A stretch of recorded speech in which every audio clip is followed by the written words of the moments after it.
Hi. So I said I was going to find you one thing, and I'm feeling very tempted to do an experiment of just reading through a whole sequence of arguments without giving too much commentary, just so you can taste the complexity of just a few pages of Jitsu Kappa writing about this. Because I feel almost like we're talking about it, and I hope it's helpful to you, because I love the fact that you've studied some of these things before, and yet at some point I feel like eating what maybe I think you already know. Am I? Okay. I don't know. But yeah, I'll just experiment, and I'll hear back from you later whether it works, whether anything went in, or whether this will have the, and I learned something very interesting at a record. That would be helpful. I know you are.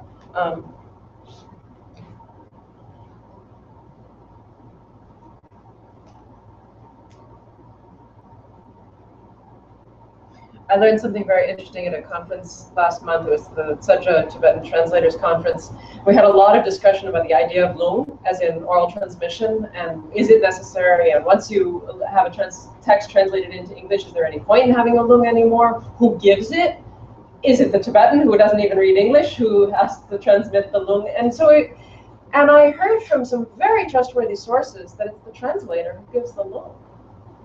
And I thought that was kind of interesting, because it means that the sutras that were translated into Tibetan, you have all these rich translation, sutra lineages of oral transmission. The Kangyurwa means someone who has the entire Kangyur, the words of the Buddha, in their mind stream from oral transmission. But to realize that that was actually the Tibetan translators who started those lineage transmissions, hopefully with the direct transmission of a Sanskrit-speaking Indian translator as well, who they'd worked on the text together. So as I told you, I do not have oral transmission on the whole of the Umagopurabsel in Tibetan. Parts of it I do, but not all of it.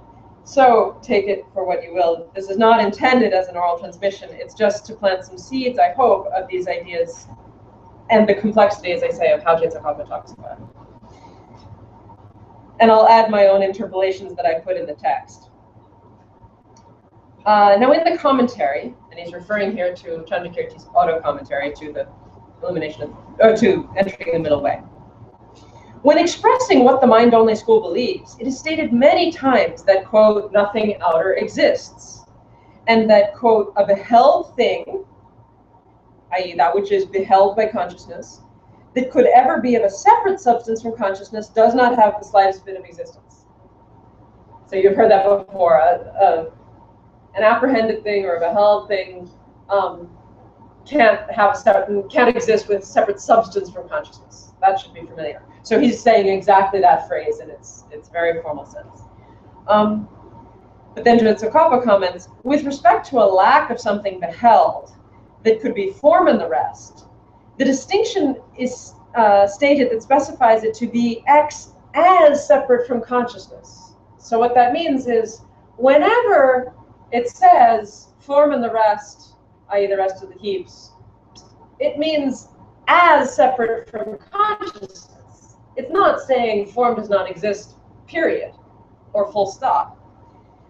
Chandrakirti's commentary for the line, and this is from a verse later in the text, verse 62, is experienced as something called an I, a sense faculty having form.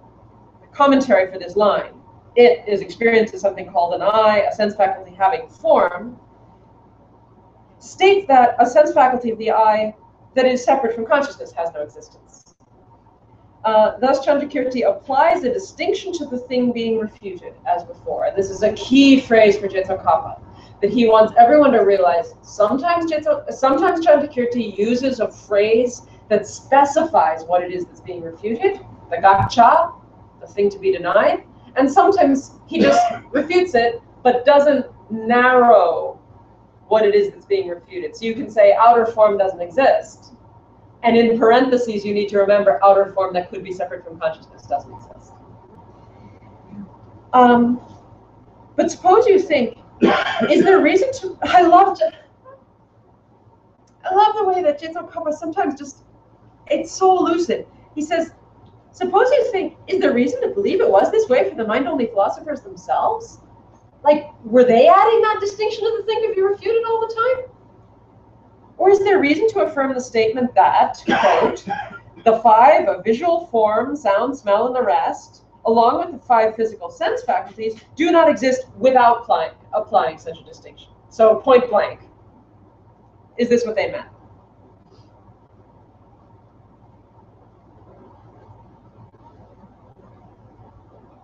And his Jetsakapa's answer is, in this commentary, they're both, i.e. cases in which the distinction is applied and those in which it is not applied.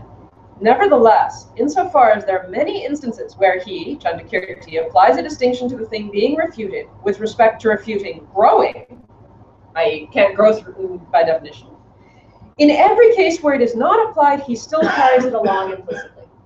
Jetsakapa just decides, because he's put it in some places, he means it in the rest. Similarly here too, one should do the same thing. And then he pulls his mind-only evidence, his authority, Master of Sangha. It is also expressed according to the former position, i.e. with the distinction, I think, in that authoritative book, Master of Sangha's Summary of the Greater Way, the Mahayana Sangraha. And it'll take a moment to realize why he's pulling this in, but he's quoting Asanga. Suppose you ask, why is it called, quote, the appropriated consciousness? This is actually link 3 of the 12 links. So the appropriate consciousness, the consciousness taken on at birth. This is because it is the cause for all the physical sense faculties, and because it is the place from which each and every body is immediately appropriated. So you have the consciousness first that rises from the karma of the previous life, and then that is the cause for the physical sense faculties, and it's the place from which each and every physical body is appropriated. In this way, as long as one continues to engage in a lifetime, this is a very technical term for the consciousness that's engaging through every single moment of a lifetime, the group of 5 physical sense faculties are not destroyed and are closely held. And I think I've danced around this word, Nyoar Lempa. I've called it immediately appropriated consciousness, and then closely held. They all mean the same thing. It's the Nyoar Lempa, the close appropriation, which is actually link number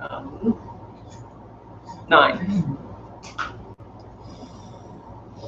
So Asanga has just referred to the definition of the appropriated consciousness.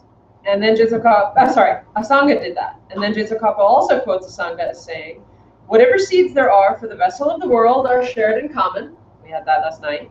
Whatever seeds are for one's individual sensory fields are not shared in common. They are unique. Whatever is in common are the seeds for the elements that lack feeling. What that means, I'll just comment, is explicitly saying that there are shared seeds which produce the physical elements that don't have sorwa, that don't have the heap of feeling.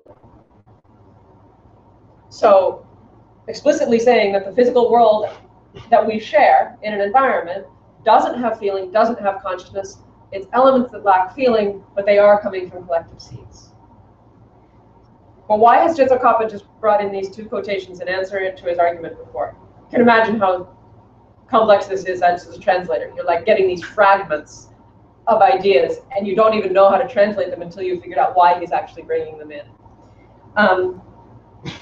Jitsakapa comments, this states that the seeds for the vessel of the world that rest upon the foundation consciousness are the seeds for functional things that lack feeling. Basically, I gave you that idea already. Jitsakapa goes on to quote, the summary, which is Asanga's Yogacara Bhumi, states it in the same way, while a commentary to the Sutra on Dependent Origination by Vasubandhu explains that from the condition of all the foundation consciousnesses, name and form are actualized. So all of our foundation consciousnesses actualize name and form, Namarupa. Here, name refers to the remaining 4 heaps, and form is explained to be the form of the elements and things made from the elements. Similarly, there is the explanation that although there is none in the formless realm, nevertheless form exists in the other two realms, and so on. So it appears, says J. Tsongkhapa, that in the mind-only tradition there are countless people who affirm the existence of form. He just pulled out all this whole array of quotations from mind-only school, classic mind-only school texts, Asanga, then Vasubandhu, to show all the places where they're explicitly referring to form coming from the appropriated consciousness, being from the seeds that are shared, being the elements that lack feeling, and so on. If this were not the case, then in the context of mind only, it appears that for anyone who applied the conventional terms, i.e. the constructs, of form, sound, and so on, atop the heap of form, then to apply such a conventional label, one that was not made up out of whole cloth, could only ever be an inappropriate application of a convention. I was translating. I mean, there was a Tibetan phrase that I said is not made up out of whole cloth, like out of nowhere. So he's saying, if there were any member of the mind-only school who still used the conventional constructs of form, sound, and the rest, and yet they said that there was no such thing as form, that would be an inappropriate application of a conventional term, meaning words of the world should refer to the things they refer to. So then he says, who among the Buddhists of the land of the Aryas, i.e. India, would ever see that such a convention was inappropriate and yet still say this is good philosophy? He's so sarcastic, but he makes his point. It appears no one would. You can hear Jason Collins saying, okay, gotcha. Does the mind-only school actually refute form? Maybe not. Maybe not the masters of it. Furthermore, in the meaning of the name, those who profess things to be known as inner, which is one of the names for the mind-only proponents, those who profess things to be known, sheja, knowable things as inner. In other words, they want to say everything that is to be known is something inner. There's nothing to be known that's outer, implied in that. The things to be known include form, sound, and the rest. One may not accept that these are outer, so you might be saying, well, sound is an inner experience, form is actually an inner experience that's not separate from consciousness. One may not accept that these are outer, but then one should be called one who professes what is inner, consciousness, to be the functional thing. Suppose you say, if mind-only philosophers do affirm form, sound, and the rest, then to refute them as being outer would become a debate in name only. If they affirm that they exist, then it's almost like you've dissolved the difference between inner and outer. Okay, we get your point. It comes from consciousness, but you still affirm it conventionally. What's the debate about? Because the form and the rest that appear as outer are themselves what is outer. So the very idea of them in consciousness is positing them as outer. So why are we debating? So J. Tsongkhapa says both these mind-only persons and the middle way philosophers only posit form and the rest after refuting of form and the rest that could ever be established through defining characteristics of their own. So here, to make that whole conversation a little more worthwhile, so you can see where it connects, J. Tsongkhapa is making the point, for those mind-only school philosophers, they didn't want form to exist through characteristics of its own. Remember that, because they don't accept it the way the Abhidharma school describes it. Well, and the middle way doesn't accept form that exists through characteristics of its own either. So he's saying they only posit them, i.e. as the heaps and the things that come out of consciousness and so on, after they've refuted a form and the rest that could ever be established through defining characteristics. This is because the very, quote, form and the rest that appear to exist through their own defining characteristics that are posited as,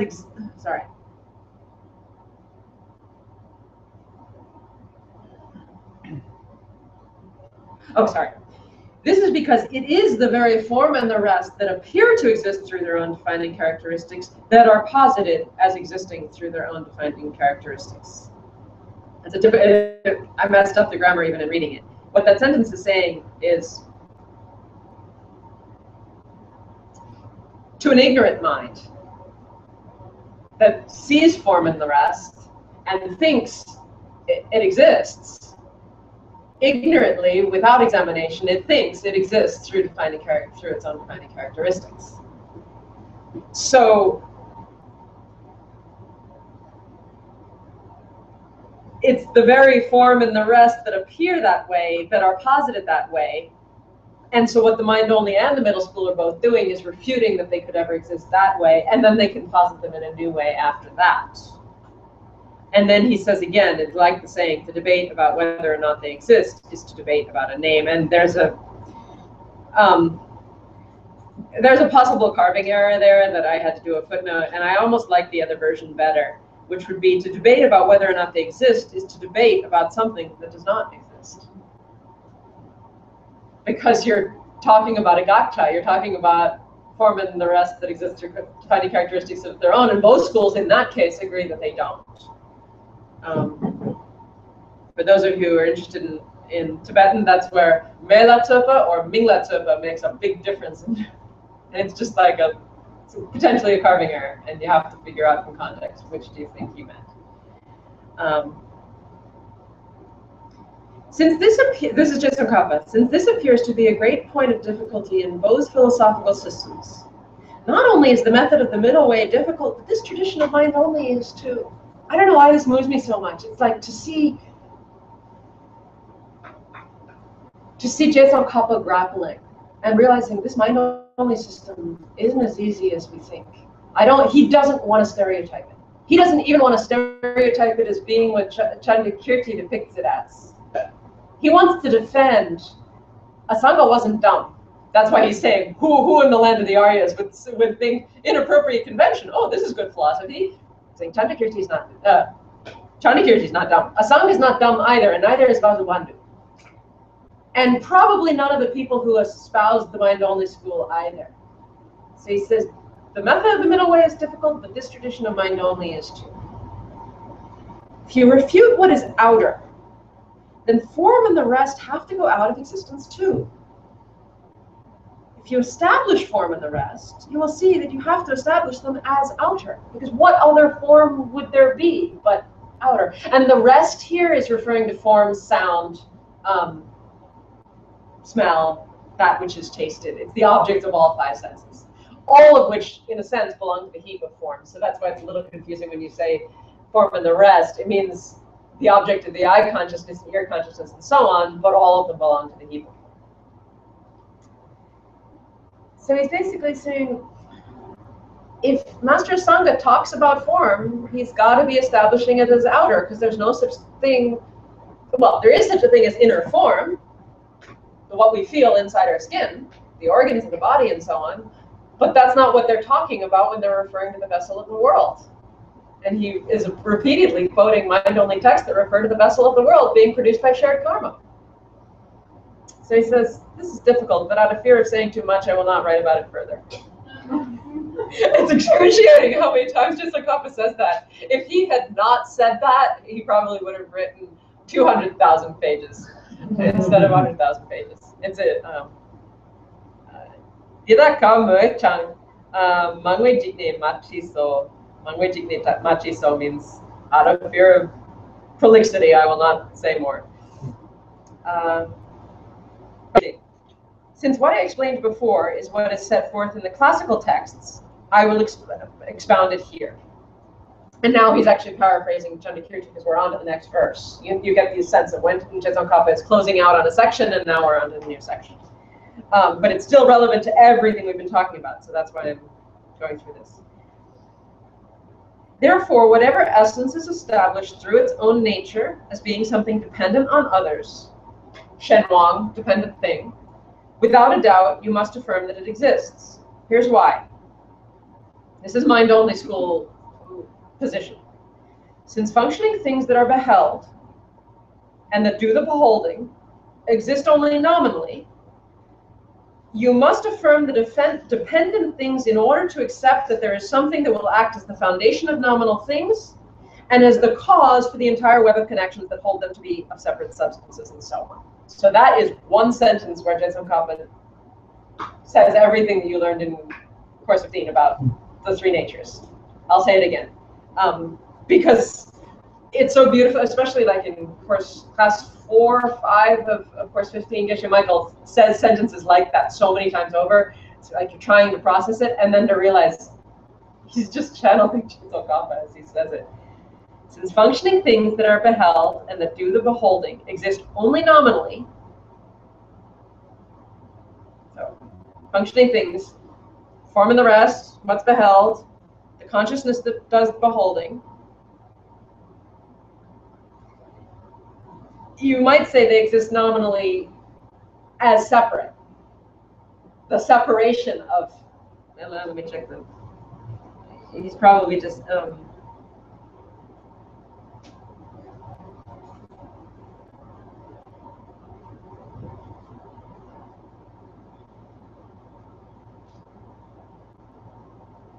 yeah, I did a pretty long translation of that. All it is in Tibetan is Sunzin Yin Wobo. Sunzin, beholder, beheld, functioning things. So he's just saying beholder and beheld exist nominally. So you must affirm dependent things in order to accept that there is something that will act as the foundation of those nominal things and as the cause for the web of conceptions that hold them to be of separate substances. So that's what I said before, about you need to affirm that there is such a thing as dependent things in order for there to be a web of conceptions about them, which mistakes them as being separate. And then Jinzo Kappa pulls it back to the rope and the snake. He says, if there were no rope as a basis, the mistaking it for a snake that has the rope as its reason would not arise. If there's no rope there, you can't mistake it for a snake. Furthermore, the mistakes that have a pot and so on for their reason will not have come about when facing the sky that has no earth in it, and so on. If you make a mistake with respect to the vase, fine, because you see the vase and you misperceive what it really is, and now we're touching on illusion already. But when you're looking at the sky and you don't think there's any earth there, you're not going to make a mistake about the vase. So it's the idea that you make mistakes with respect to a basis that you're actually perceiving. If there were no, here's the clincher. If there were no outer objects, what sort of cause could there be for the basis of the mistaken conceptions that are mistaken toward the outer, blue and the like? So he's really trying to push that even the mind-only school, when it refutes outer form, is only refuting an outer form that couldn't exist in the way you thought it did. But therefore, there has to be an outer form which serves as the basis. Notice, before the break, I said that the real dependent thing has to be Bakchaks and consciousness, and I'm kind of disproving that with all of this, because he's trying to say they do accept form as a dependent thing, which is the basis for the constructs about it, but it's a form that has Bakchaks as its direct cause, and is not separate from consciousness because beheld and beholder are not separate. Therefore, without doubt, one must accept the impure dependent things, and impure there simply means not part of an enlightened realm, just created by karma and mental affliction. One must accept the impure dependent things which appear as though they were two, i.e. as a beholding and a thing beheld that were of separate substances, and which are the cause for the conceptions that are mistaken toward what is outer, because that basis for appearances is the cause for both the chains of what is afflicted and the freedom of what is pure. Those are technical terms that, again, have to do with the whole Yogacara system for how you reach freedom through overcoming the chains of affliction.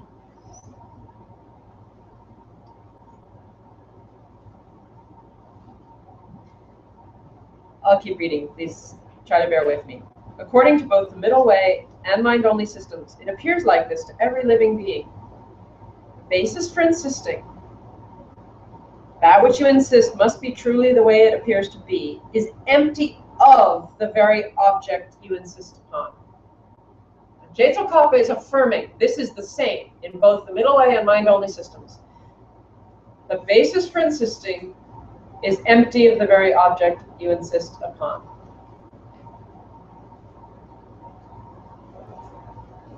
If there's to be a teaching that shows this, then it is one that will take you along a path to realizing emptiness. But if living beings acting of their own accord do not turn a realization of emptiness into a path, a realization that uproots the very object of insistence that you insist is real, then you will go ahead and prove some other emptiness to be true. So if you haven't figured out the basis and the thing it's empty of, the false thing you're projecting onto it that it's empty of, if you haven't figured that out, then you'll go off on your own accord, make up some thing, and prove things to be empty of that. And this is one of Tsongkhapa's like heart desires, is to get people to realize, don't go making something up and then saying things are empty of that, because that won't turn it up into a path that will free you from your afflictions.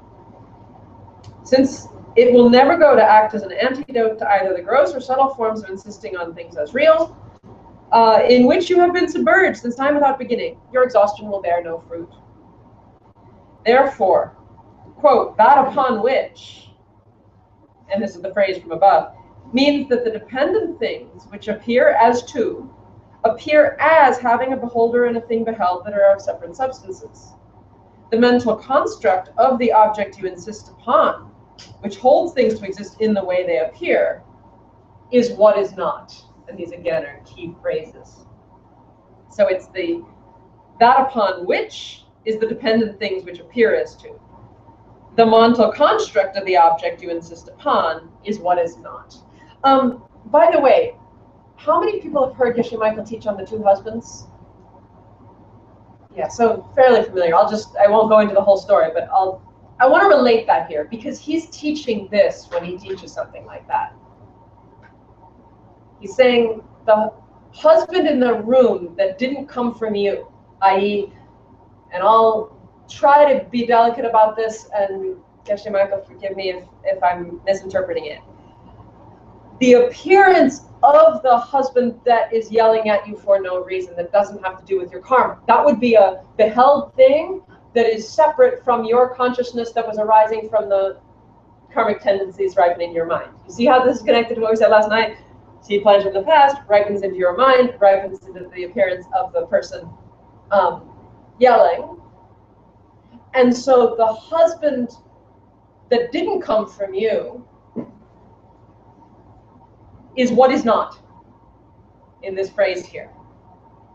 The mental construct of the object you insist upon. Sheyuki kunta, probably, yeah. Is it the same as the gacha? Here it is, yeah. Yeah. He's using the word construct, which is specific to my own school. But here he's trying to make a general point, which is true for either school. So the thing that you insist upon that is not there. But the husband that is there, the one who arose appearing as outer form, the sound of the voice, the appearance of, we could do the boss as well, the appearance of the red face, the tactile sensation of the person you can interact with, all those appearances that are not separate from your consciousness ripening from previous seed, is that upon which, namely the dependent thing. You go on to see perfectly that this basis is empty of that which is refuted. Exactly the phrase you just used. Gakcha. Hiesis of emptiness, and in this, the emptiness. Haha, now we just switch into the mind-only school. Listen. And he doesn't give us any warning. You just have to know that right now, that as soon as he says that, he has to be in mind-only school. Here, in this basis of emptiness, and in this, the emptiness, there's something left over. This exists as real. Understanding this precisely, you come to grasp well the meaning of emptiness. So what is it that? What's left over? Yeah. Yong Subrupa. Remember, emptiness is established through characteristics of its own, the mind-only school? Yong Drup. Yong Drup has to really exist, otherwise how could it free you? Then how is it impure? How's it? You said before that the dependent thing is impure. Yeah, the dependent things are impure because they're the result of karma and afflictions. They can have characteristics of their own and be impure in that sense, in the sense that they're result of karma and the mental afflictions and ignorance. In the mind-only school, I thought that the only thing that carried ignorance in it was the construct that's hurled out upon the No.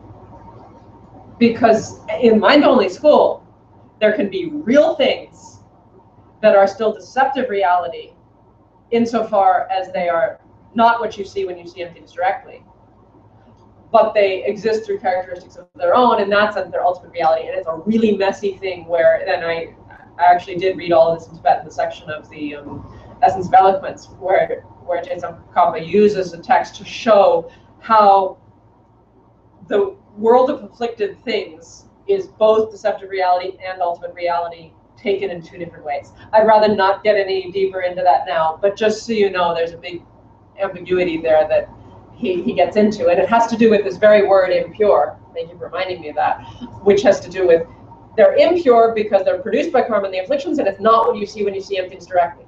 But it has to exist through characteristics of its own, otherwise it couldn't be caused and cause things. And it couldn't be that of which emptiness, which is real, is empty. I mean, empty of the constructs. So to be clear for my own sake, you said the thing that's left over is emptiness. That's the thing that's real.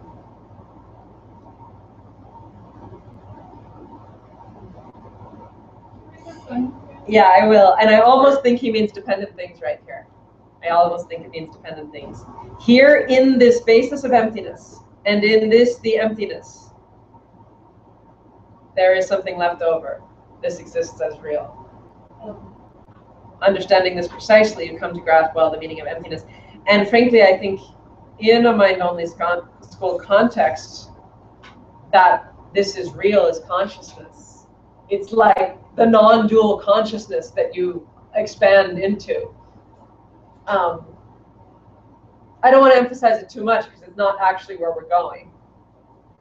But it gives us a glimpse of the really good logic at play to say that there's got to be something real there once you've removed the construct about it that doesn't apply.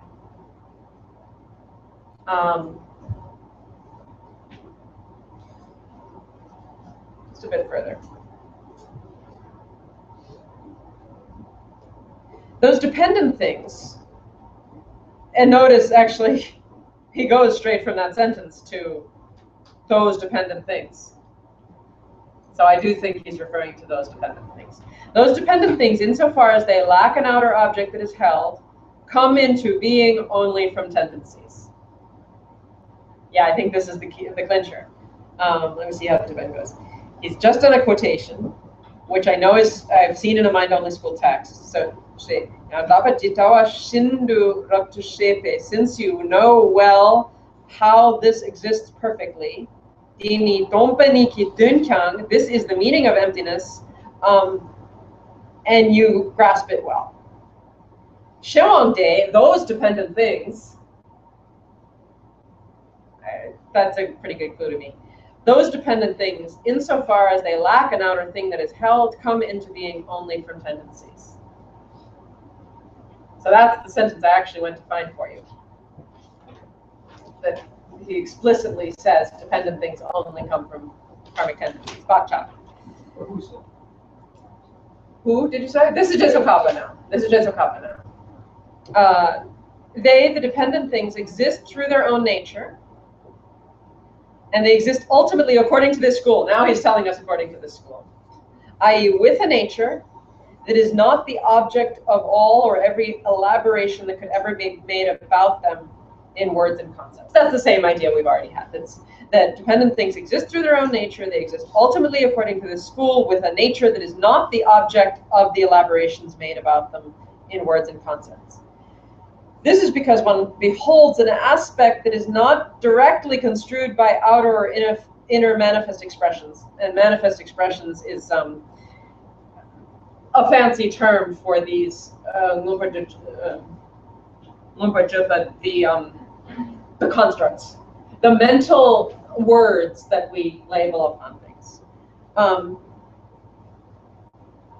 And so here it's referring to what if you could perceive things free of that conceptual elaboration. There'd still be something there in a mind-only school sense because it exists ultimately. And it's not directly construed by outer inner thought processes. In brief, dependent things have three distinguishing characteristics, and here it's a different word, it's just distinguishing features. They arise without anything outer, they exist through their own nature, and they are all emanated ultimately. I'm going to leave the next part unsaid because, again, carving error, ambiguity. That they are the cause of constructed things, insofar as this comes under the heading of there being functioning things that exist by their own nature, is not separate from these points. That's to do with his commentary on getting the 3 points straight of what Chandrakirti was referring to. These are technical things I don't want to distract you with, but as soon as I read, then we have to deal with them. So actually, I think you've got the point here of dependent things got to be real, so you can have the constructs upon them, and you can have the emptiness be the lack of those constructs. But they arise without anything outer, but they can be established as the things we call outer, namely form and the rest. And they are emanated ultimately, but are not an objective field of constructing states of mind. Emanated ultimately implies they're really caused by the bakshaks. They're really caused by the karmic seeds. And so they really come into being. And it's that really part, it's that through their own characteristics part that the middle way school has to set out to refute. But what I, following Geshe Michael's teaching, really tried to establish in my own dealing with these ideas in writing is Tsongkhapa, following Chandrakirti, is only refuting the established through its own characteristics part. He is not refuting the entire teaching about being emanated by bakshaks, about being produced by tendencies. He never refutes that. There's a big question that we'll continue to deal with, and I'll throw that out there. Is it the same tendency?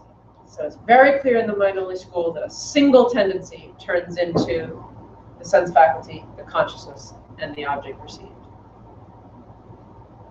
There's a very beautiful teaching by Alexander Brzezin where he insists that in Tsongkhapa's teaching on karma, the outer objects have to be coming from different causes than the perception of them. I actually asked Professor Brzezin for his sources for that talk, and he ended up sending me a much later Tibetan commentary, as well as a massive Chim Jambayang commentary to the Abhidharmakosha, and I must confess that I have not yet had time to even begin to study those texts as to how he derived that presentation. But I personally, in my limited study, have not yet found a place where Tsongkhapa makes the distinction about things not all coming from a single seed. I see all these refutations, and I did read the entire portion of the Umagombar Upsell in Debate with the Mind-Only School, or up to a certain point, but everything that would have been relevant to this point, and I never saw him have any problem with things coming from karmic tendencies. In fact, he gave a way for that to work, even without a foundation consciousness, on the mere eye, which we'll talk about maybe Sunday.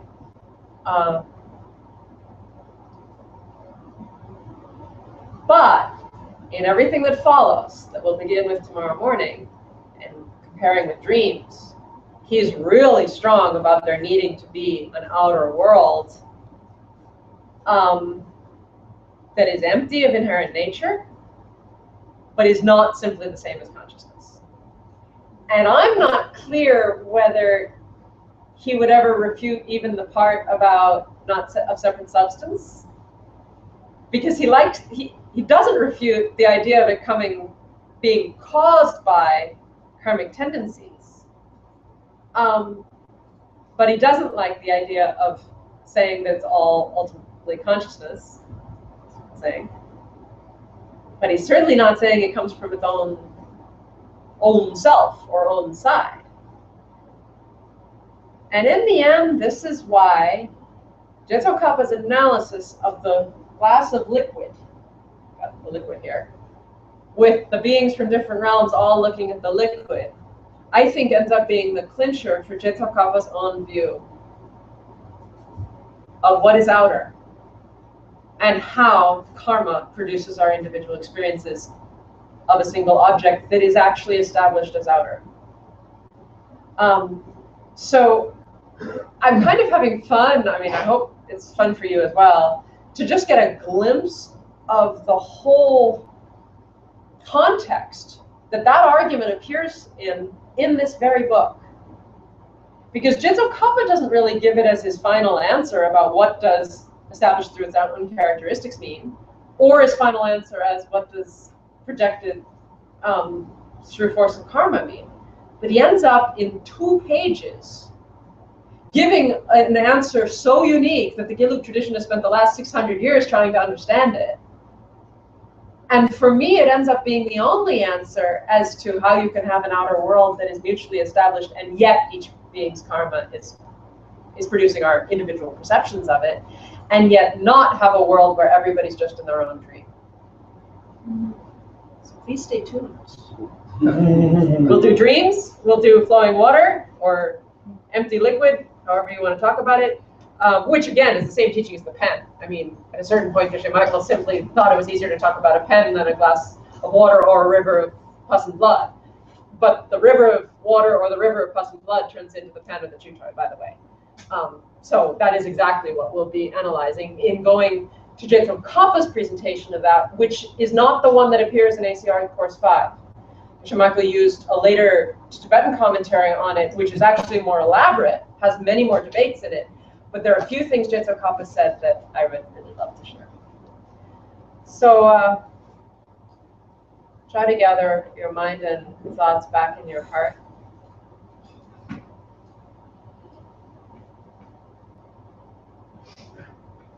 I personally, very specifically, want to dedicate our session tonight to a dear friend in our Catholic community in California who passed away this week. And as we meditated at the beginning, I know all of us have these countless connections of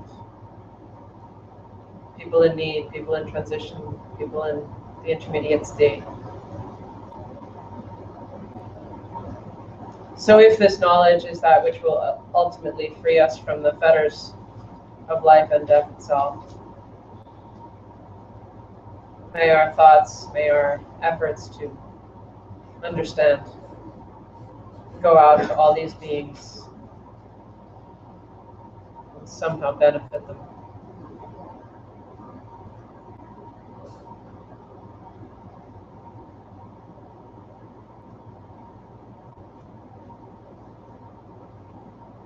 Sashi Pukli Jushin Eto Cham Shira Blikshin Indegempari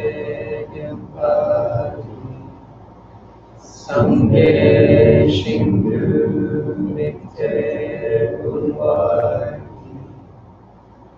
Jokun Nanda Shinga Druparsho Yam Guru Ratna Mandala Kamniyataya Yawadi Kirokun Sunam Yeshe Sopsoshin Sunam Yeshe Lejume Ambar Kundi Topasho